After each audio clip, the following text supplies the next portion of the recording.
Bismillah ya. Dilanjutkan dulu ya Pak ya. Nah, nanti tanyaan begitu. Nanti malah gak gini. Ini sunnah berikutnya adalah membangunkan keluarga. Ya, membangunkan apa? Keluarga. Jadi untuk menunaikan tahajud misalnya Bu Dorin bangunkan Aki. Ternyata Aki duluan yang bangunkan. Bangunkan Bu Dori. Dia itu bangunkan untuk bikinkan sahur. Nah, misalnya begitu. Hah? Kenapa? Bangunkan nggak mau? Ya nggak apa-apa. Sehari 2 hari nggak mau. Ya. Dan ada caranya yang diajari oleh Kanjeng Nabi. Karena ini merupakan membangunkan saja menjadi sunnah. Kata Kanjeng Nabi, rahimallahu imra'an qama minal lail. Ya, fa shalla wa iqadha imra'atahu. Allah mencurahkan rahmat. Allah mencurahkan rahmat, menurunkan rahmat kepada seseorang yang bangun di malam hari lalu dia mengerjakan salat. Kemudian dia juga membangunkan istrinya. Fa in abat nadha fi wajhihal ma. Jika sang istri gak bangun-bangun, maka perciki dia di wajahnya dengan air. Ciki dengan air. Ceruk. Tapi sebelumnya kesepakatan dulu. Ya, ini juga berlaku untuk anak. Bisa kalau anak, cucu. Kalau enggak diperciki langsung air, tangan dibasahi, usapkan. Jadi enggak ketok langsung udan gitu kan. Diperciki. Tapi diperciki itu sebenarnya juga itu terapi juga. Ya, kayak hujan. Makanya sesekali tangan itu kadang kenakan hujan. Karena itu terapi akupuntur alami hujan. Ya, itu. Jadi wudhu itu juga yang mengucur airnya itu juga termasuk ya terapi yang luar biasa untuk kulit kita ini, untuk saraf-saraf di kulit kita. Ya, jadi dia membangunkan istrinya. Kalau ternyata nggak bangun-bangun, perciki wajahnya, jadi wajahnya dengan air, gitu ya. Nah, ternyata kebalikannya, bukan malah suaminya yang bangun duluan tapi istrinya, maka rahimallahu imra'atan qamat minal lail. Berarti ini yang rajin istrinya. Allah merahmati, Allah mencurahkan rahmat seorang istri yang bangun duluan kemudian salat malam. Wa salat, dia salat malam. Wa iqadat zaujaha, lalu dia pun ya membangunkan suaminya. Fa in aba, kalau suaminya enggan, nadhat fi wajhihil ma, maka ciprati dengan air. Berarti dengan air, jangan dengan kuah bakso, jangan. Kasihan, banyak minyaknya ya itu. Jadi seperti itu. Nah, itu ya. Jadi sunnahnya itu salah satu sunnah yang luar biasa ketika membangunkan gitu. Jadi ada tahapan-tahapan sunnah di dalam sholat malam tadi, gitu ya. Dan termasuk salah satunya membangunkan. Kalau ternyata dibangunkan pun nggak bangun dan kelelahan, ya sudah, nggak usah dipaksa. Artinya belum sampai atau belum bisa. Yang penting sunnahnya sudah dijalani, bangunkan. Karena bangunkan aja dapat pahala tuh. Bangunkan aja, orang nggak tangi. Misalnya anaknya ya, untuk membiasakan menjelang subuh, tangan deh. Atau mungkin anaknya masih kecil, cucunya masih kecil, bangunkan. Nah, bangunkan saja itu merupakan satu sunnah. Itu ibadah juga. Membangunkan. Kok ternyata enggak bangun, ya sudah. Atau bangunnya berkali-kali. Wah, semakin bangunkannya berkali-kali, semakin banyak pahalanya. Ya, ini luar biasa. Nah, siapa yang bangunkannya berkali-kali? Ayo batangi. Nah, sudah. Nah, 2 rakaat, nah, bangun lagi. Wah, itu pahalanya banyak. Ya. Tiap hari. Iya, enggak apa-apa. Dengan sabar, nanti diulang-ulang. Jadi bangunkan enggak hanya sekali, terus karepmu, enggak gitu, mutung gitu ya. Habis itu udah enggak bangunkan lagi. Itu ya, ini penting sekali. Kemudian idza aiqadar rajulu ahluhu minal lail, apabila seorang laki-laki membangunkan istrinya, fasalliya, lalu keduanya berjamaah. Ya, ini boleh berjamaah, boleh tidak. Artinya berjamaah ya bagus, enggak ya enggak apa-apa. Au shalla rak'ataini jami'an, dengan sholat 2 rakaat berjamaah. Kutiba fid dzakirin wadz dzakirat, maka suami istri itu dengan anak-anaknya pun nanti disebut sebagai orang yang az-zakirin, az-zakirat, orang-orang yang selalu berzikir kepada Allah. Selalu ya. Ya padahal sholatnya kan cuma berapa jam tuh, berapa menit tuh, tapi sebutannya sebagai orang yang az-zakirin. Az-zakirin itu kalau nanti seseorangnya disebut muzakir, orang yang selalu zikir. Padahal zikirnya beberapa saat, gitu kan? Tapi sebutannya, gelarnya az-zakirin, az-zakirat. Kalau sudah Allah yang gelari kan berarti permanen. Az-zakirin, az-zakirat, orang-orang yang selalu zikir. Nah, tadi Aki apa tadi? Kaitan dengan apa tadi Aki? Masalah membangunkan atau dibangunkan, atau terkait dengan apa tadi Aki? Hah? Iya, saya maafkan. Kenapa mohon maaf Pak? Pripun Pak? Boleh. Ada hubungannya juga Ustaz. Iya. Seperti ini negara kita kan adalah negara terbesar beragama Islam terbesar. Iya. Terus kemudian kok masih ada segelintir orang yang ya agak aneh itu mau memainkan apa namanya seperti masa Hanafi dan lain-lainnya itu ada masa Soekarno. Oh, Mazhab Soekarno, Az-Zaitun. Oh, ternyata Aki wawasannya luas sekali ternyata ya, mengikuti berita ya. Siap.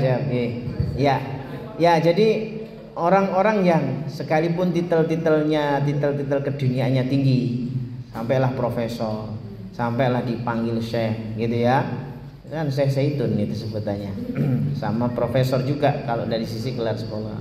Tapi kalau kemudian nyeleneh seperti itu, nggak apa-apalah disebut sebagai mazhab Soekarno. Lah kan aneh-aneh.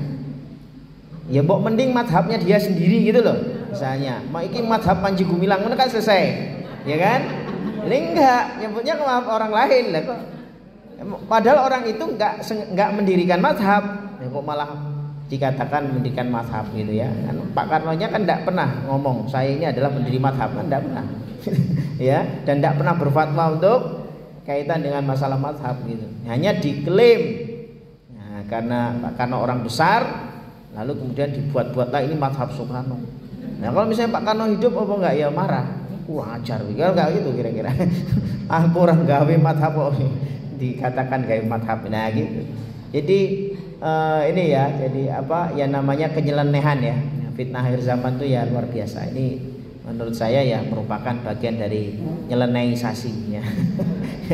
Jadi itu hanya anggap aja itu guyonan gitu ya. Yes, tapi ya sudah, nanti karena itu sudah menyelisihi bagian dari Majelis Ulama Indonesia dan sebagainya, ya itu udah konsekuensi yang bersangkutan ya. Monggo, Pak Heri apa? Ingin menambahkan apa? Ini mungkin sudah sering ditanyakan ya. Sering. Kalau misalnya kita ini kaitannya dengan buangan ini tadi ya.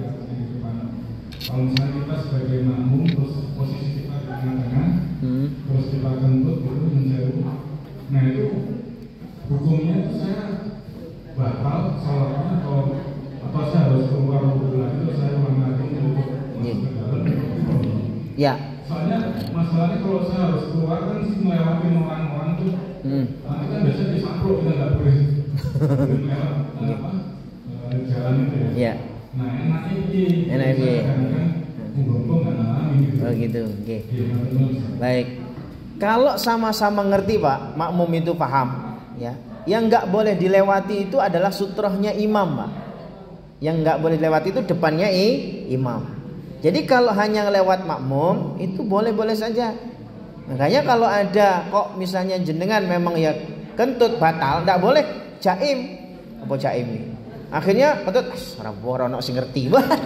Innallaha sami'un basir. Allah Maha tahu gitu kan. Akhirnya jenengan sepene wis ora apa-apa. Nah, akhirnya jenengan keluar. Ya, bahkan jangan nunggu kentut. Nah, kentut nanti pada mabuk semua. Sebelumnya sudah terasa, tuh kayak nyaman nih. Berarti harus segera batalin. Karena ketika sudah muncul tanda-tanda itu, udah enggak kuat nahan, segera keluar. Nah, kalau ternyata ada makmum yang mungkin dia sok ideal, akhirnya kok malah dicegat, langsung tapuk gitu ya. Ini apa kok dihalang-halangi? Orang kayak gitu ya. Nah ini ya kecuali dia sholat sendiri gitu kan. Nah ini sholat jamaah nggak apa-apa lihat tamu terabas. Kalau misalnya tadi awalnya jenengan di shop yang pertama atau shop kedua misalkan, di situ masih ada shop ketiga, keempat dan seterusnya. Itu ya. Jadi ya batal. Gitu. Jadi batal kalau sudah kentut ya otomatis batal sehingga harus keluar dari itu. Dan itu pun saya yakin tentu nggak akan setiap hari. Kalau memang ternyata ada kelainan, sewu, seperti yang saya ceritakan tadi, ada orang yang mengalami beserisasi, ngentutisasi gitu tadi, gampang ngentutan tadi. Ya harus sadar diri, jangan di sop 2 ketiga depan jangan, mending di sop belakang. Iya, yang sop belakang. Kenapa? Karena dia sadar diri. Lah aku kayak gini nih. Kalau disuruh maju sama orang, enggak, aku di belakang. Kalau perlu ceritakan orang-orang tertentu yang kemudian sekiranya Pak sampai nih ngguri terus gak gelem maju untuk mau dhisik. Ceritakan biar gak diseneni orang gitu. Daripada baper, aku gak gelem cerita omong nih. Nanti malah baper. Yang penting ceritakan, saya Pak, saya itu ada sedikit kelainan ini. Daripada nanti saya kentut terus kemudian gak bisa keluar. Mending saya di belakang. Oh, nggih. Itu jadi orang jadi satu kali aja jelasin, masa ditanya lagi berkali-kali kan enggak mungkin. Wis paham kok mesti gila Pak Heri mesti guri-guri mesti. Gitu. Jadi misalnya kayak gitu. Misalnya nggih. Nah, gitu nggih. Kalaupun kemudian tadi hanya kasuistik ya enggak apa-apa, 1 kali 2 kali karena memang kondisional, karena kadang-kadang mungkin tadi malam habis makan sate atau habis makan daging-daging itu wajar. Kalau makanya normal-normal saja antara paruhan daging dengan sayur itu 50-50 ya normal-normal saja, tidak ada masalah gitu ya. Itu jadi selama kebutuhan serat itu terpenuhi cukup, itu lambung akan fine-fine saja, tidak ada masalah. Mestinya begitu ya, selama tidak ada gangguan campur tangan syaitan gitu ya. Karena ada seperti yang saya katakan tadi gitu ya, syaitan kan makan kotoran tuh. Nah, kotoran yang tersisa yang kemudian di lambung yang ini tidak terbuang itu kadang-kadang membuat syaitan itu berdiam diri di situ gitu ya. Jadi di lambung-lambung atau di usus-usus besar. Makanya kalau seseorang buang air besarnya itu bermasalah, itu jangan dianggap santai. Silahkan konsumsi seperti buah naga. Terus kalau Pak Haji Ismail itu biasanya buah pepaya. Mana yang jenengan paling cocok? Karena nggak semua orang cocok. Ada orang yang lucu, dia makan buah pepaya malah gak bisa BAB, aneh itu, ya. Lah berarti yang cocok apa? Gitu. Sementara ada orang makan pepaya malah BAB terus, malah diare gitu ya. Ada kayak gitu. Jadi kita nggak usah nyalain buahnya. Berarti memang tubuh kita ini cocoknya sama buah apa? Kalau umumnya yang untuk terapi lancar buang air besar itu buah naga itu bisa. Buah naga itu saking dasarnya itu sampai buang air kecil pun jadi warna merah itu. Ya itu saking ininya ya, jadi buah naga ya. Kalau ada masalah BAB itu buah naga. Kalaupun pisang jangan banyak-banyak juga. Nah pisang itu ya cukup 2, atau kalau pisang besar itu ya 1 aja sudah cukup. Nah kayak gitu ya. Nah, termasuk kalau makan salak itu, kalau salaknya itu sama kulit-kulitnya juga, bukan kulitnya ini ya. Bukan kulit luar ya, tapi yang kulit arinya itu. Nah, itu dimakan langsung. Nah, itu juga termasuk itu ada seratnya gitu. Nah, itu akan jadi pelancar buang air besar gitu ya. Itu ya Pak Heri ya, insyaallah. Nggih. Tapi belum pernah tuh Pak. Hanya pertanyaannya saja ini. Nah, nyaris. Nyaris itu berarti hampir pernah.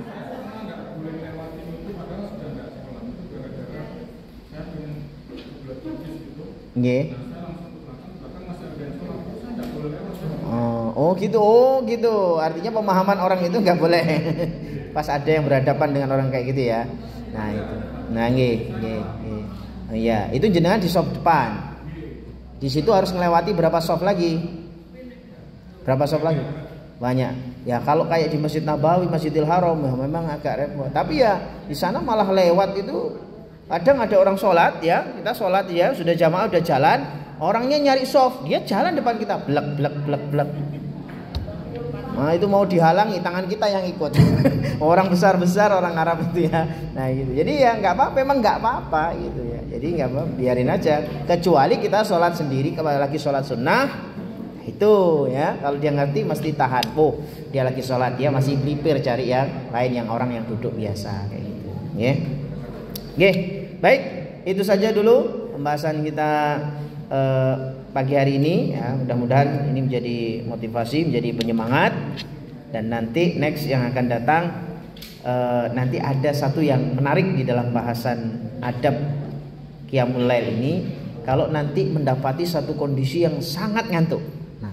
Itu pertanyaannya, apakah harus memaksakan salat tahajud atau dia tidur saja? Mana yang lebih baik? Nah, itu nanti akan kita bahas. Ya, makanya Jena harus hadir ya. Pak Heri harus hadir. Pak Ajar harus hadir itu ya. Biar ini. Kalau saya jawab sekarang nanti malah enak malah nanti. Nanti aja dijawab ya. Nah, jadi kalau kondisi ngantuk banget, mana yang lebih afdol? Apakah melanjutkan wis tak turu ae atau saya cari cara supaya nggak ngantuk, ngopi sih ya, ngopi masih gitu ya. Atau seperti apa, nanti kita lihat bagaimana pandangan berkenaan dengan fikih seputar itu ya, insyaallah. Baik, demikian mari kita tutup dengan doa. Allahumma shalli wa sallim wa barik ala nabiyyina Muhammadin wa ala alihi wa ashabihi ajma'in, walhamdulillahi rabbil alamin. Hamdan syakirin, hamdan na'imin, hamdan yuwafi ni'amika wa yukafi mazidah. Ya Rabbana lakal hamdu kama yanbaghi li jalali wajhikal karim wa 'azimi sultanik. Allahumma inna nas'aluka al-huda wa tuqa wal 'afafa wal ghina. Allahumma inna nas'aluka ilman nafi'an wa rizqan thayyiban wa 'amalan mutaqabbala ya Rabb. Tambahkan hidayah, tambahkan taufik kepada kami, kepada keluarga kami. Bimbing kami semua agar senantiasa istiqomah dalam ibadah, dalam amal saleh, dan kelak kau wafatkan kami husnul khatimah. Allahumma khtim lana bil iman wa khtim lana bil islam wa khtim lana bi husnil khatimah. Ya Allah ya Rahman, anugerahkan anak cucu keturunan yang saleh dan salehah. Rabbana hab lana minas salihin, Rabbana hab lana minas salihin, Rabbana hab lana minas salihin. Mudahkan setiap urusan-urusan kami ya Rabb, urusan dunia kami, lebih-lebih lagi urusan akhirat kami, dan juga urusan pondok pesantren Al-Jadid Fisabilillah, khususnya Taman Lansia, Taman Mu'alaf, Pondok Pesantren Al-Jadid Fisabilillah ini ya Allah. Dan jadikan kami semakin istiqomah, dan kau mudahkan setiap ibadah-ibadah kami ya Allah. Dan jadikan kami semua sehat wal afiyah zahiran wa batinan. Sembuhkan sakit-sakit kami, angkat penyakit-penyakit kami. Sembuhkan sakit-sakit kami, angkat penyakit-penyakit kami ya Rabb. Allahumma rabban nas adhibil ba'sa ishfina anta syafi la shifa illa shifauka shifaan la yughadiru saqama. Lindungi kami ya Allah dari segala keburukan dan bara bahaya. Lindungi kami dari gangguan syaitan dan wali-wali syaitan. Na'udzu bikalimatillahi tammati min kulli syaitanin wa hammatin wa min kulli ainin lamma. Rabbana atina fid dunya hasanah wa fil akhirati hasanah wa qina adzabannar. Wa sallallahu ala sayyidina Muhammadin wa ala alihi wa ashabihi ajma'in. Walhamdulillahi rabbil alamin. Subhanakallahumma wa bihamdika asyhadu an la ilaha illa anta astaghfiruka wa atubu ilaik. Assalamualaikum warahmatullahi wabarakatuh.